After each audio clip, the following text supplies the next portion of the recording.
Welcome to Under the Onion Skin, the podcast to get closer to independent animation directors and get to know some behind the scenes of their short films. My name is Giulia, and each time I talk to a different director about a short film they made. With this podcast, I hope to be able to capture a glimpse of what I love mostly about festivals, to have something to listen to when we're back to our regular lives, but above all to celebrate beautiful films, talented artists and storytellers. Welcome to Under the Onion Skin. In this episode, I had a chat with Brazilian director Pedro Harres. This is a special episode because we are not talking about a regular animated short film, but about his interactive VR experience animated in 2D called From the Main Square.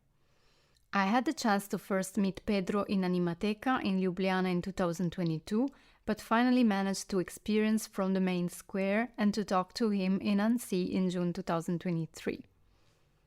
In this episode, among other things, we talk about VR, the importance of sound design, and letting go of control as a director. Yeah, sounds good. All right.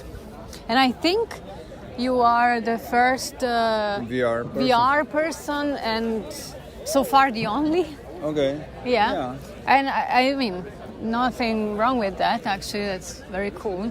Mm-hmm. And I really, really enjoyed it. I think it is like a film in the end, but it's interactive. For me, I really, really liked it. I already watched a lot of VR, but I really appreciated this immersive story and the landscape and how the story itself. The design was made by someone else. I saw the drawings on the wall. I liked them very much. Was it like a collaboration since the beginning, or how did this start? Well, at the beginning, the idea for this project, it was a short film. Okay. And I had it maybe 12 years ago.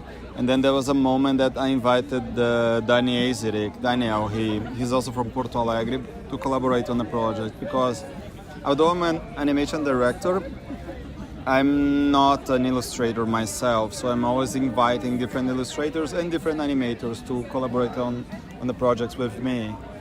And Daniel was such a brute creative force in the project. He's one of the best drawing persons that I've ever worked with. But he was by far maybe the most rebellious one, which was really crazy. And to work with him, there were a lot of crazy moments, because when the project shifted to VR, we are entering already quite an unknown field, and he couldn't watch it with the glasses because he would get he would get motion sickness out of it. So he could watch it very briefly, and then he always wanted it to be as 2D as possible.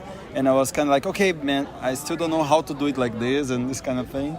And and it was really a crazy process, because a lot of times he was saying to me, for example, I think that the mountains should be bidimensional, and I was saying, no, this is not going to work because of this and that. And then after much testing and much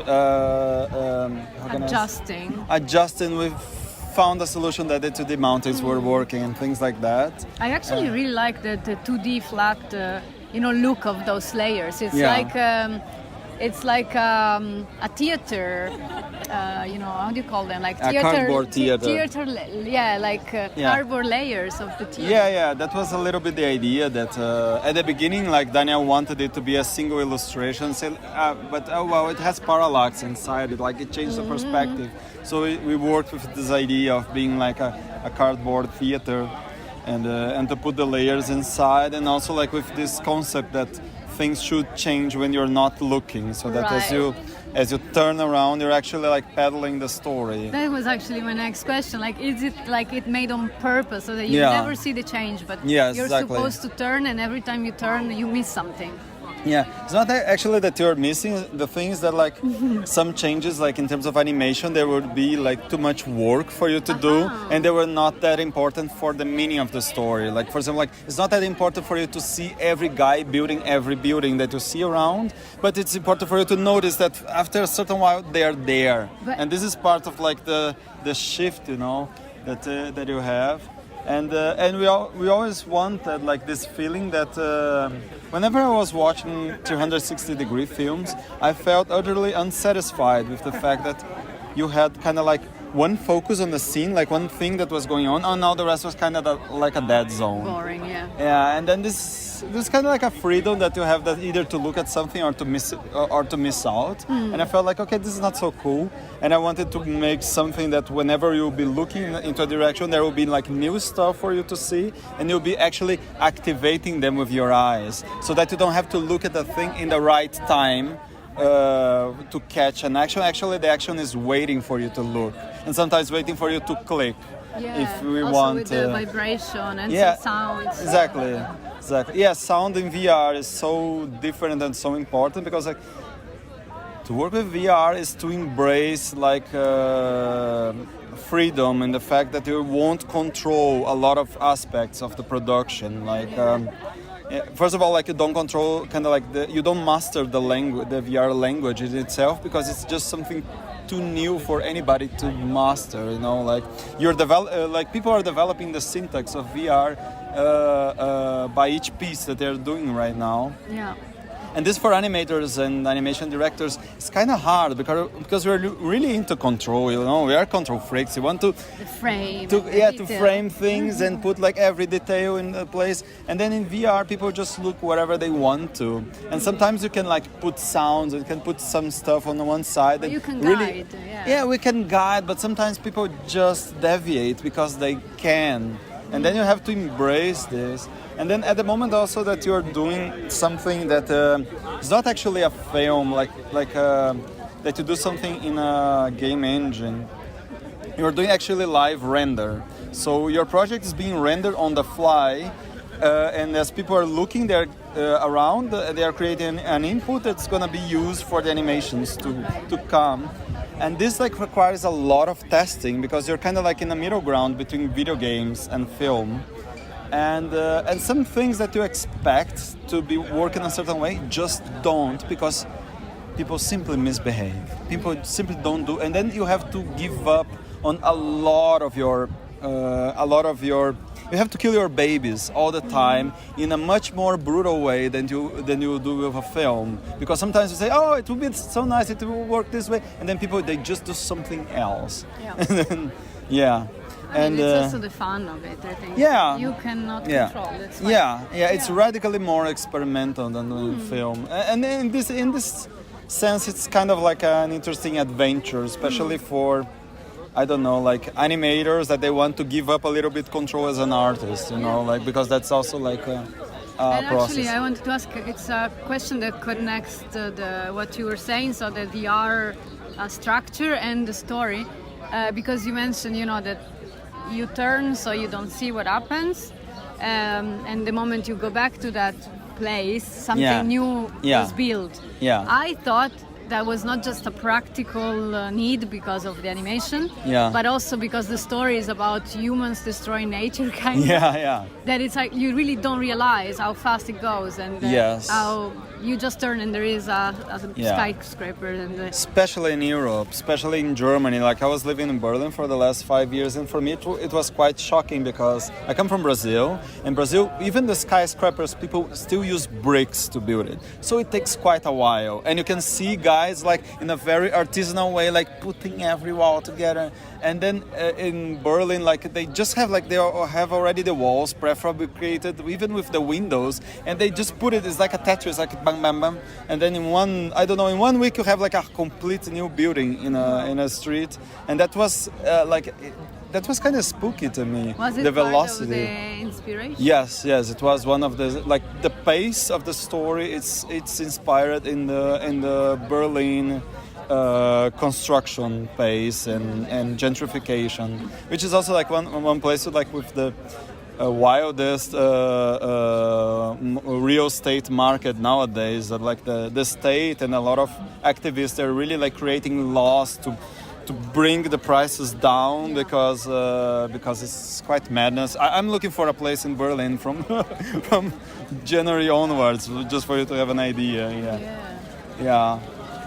And the other inspiration from it was the Bolsonaro years in Brazil, but also like what was happening in Hungary with Orban, what was happening in Indonesia with Duterte, or Philippines with Duterte. Critique for sure, yes. Yeah, or even Netanyahu in Israel, like because we could see this process of polarization that was kind of like rising in society. Like at the beginning, like because the first script was made kind of like 12 years ago, like this was not a thing, and the story was much more abstract. But then as we were developing it, then the news just start to come and they said, oh, we should put this, we should put that inside the city. And then it started to become more and more like a documentary, a collage documentary of our zeitgeist. Yes. And this was quite spooky because sorry for the spoiler, but it ends in a quite drastic way. And as we were doing it, we could see that Bolsonaro, at least in Brazil, he was kind of like matching up with the script little by little, like month by month. He was getting closer, and we were doing this, and exactly, we got goosebumps like from this, And in terms of meeting your audience, or like the possibility, like, because of course it's not a film that is in cinemas. How do you feel? Like, is it harder to show this work? Is it yes, better? it is a lot harder. So VR, like I was thinking about this yesterday, that there's exercise of generosity in VR, that as a VR director, when you go to events, sometimes you make a WhatsApp legwork so that one single person can see your work. And this is something that it's really special in a certain sense because you're really dedicated. But on the other hand, it can be a bit frustrating because a small quantity of people are going to see it, and then you can put it online, but then online the market is like quite wild. Yeah. You can make more money than with short film for sure, but you have to have the right tempo because the prices, it always depends of the new headset that's coming out, and then the prices can fluctuate quite wildly. And what about museums or exhibitions? Yeah, you can also put in those places as well, and they tend to have like good screening fees or showcase fees, we call that, because there's no screen. Yeah. And I was wondering, like, maybe sure it is harder to get the audience, but maybe is it better because maybe it's more personal and it's more really you are immersed into it. Yeah, I wouldn't say it's better or worse. It's just different. Like as a feedback, like what kind of feedback did you get? Because I guess is for every person is a different experience. Yeah. So maybe if every person has something different to tell you, and they feel more entitled to come and say something. Yes, exactly. Right? No, I must say that I never got feedback from any artwork that I've done so far like from the main square. Like the way that people come and talk about it, it's really like feeding my soul. Yeah. And sometimes like there were like really emotional feedbacks. For example, like we were screening it in Saudi Arabia some time ago in Jeddah. And there was a lady, I think that she came from Afghanistan, I'm not entirely sure, and she couldn't speak English, but it was very clear that she had been through a war experience. Yeah. And she came out of it to talk to me, and I could see that she was kind of like, she had like a deep appreciation for it, but it was also kind of terrifying in a way that she somehow enjoyed. And she couldn't express it in English, but I could see her like the tears in her eyes, like behind a burqa. And this was such a moving situation. Wow. Yeah. Well, you said you were talking about your collaborator, but were there other people involved? Maybe some sound design for sure? Yes. I had like a lot of people working with me on the project, and I'm really grateful that they gave like a little bit of their hearts and souls into the project, because like we did it in a school environment, so nobody was like really well paid. And then we had like Samuel Pate on the project, like he was, and Sophia Schonborn. They did like the most of the animation, and then I had Oscar Galimbert in the sound.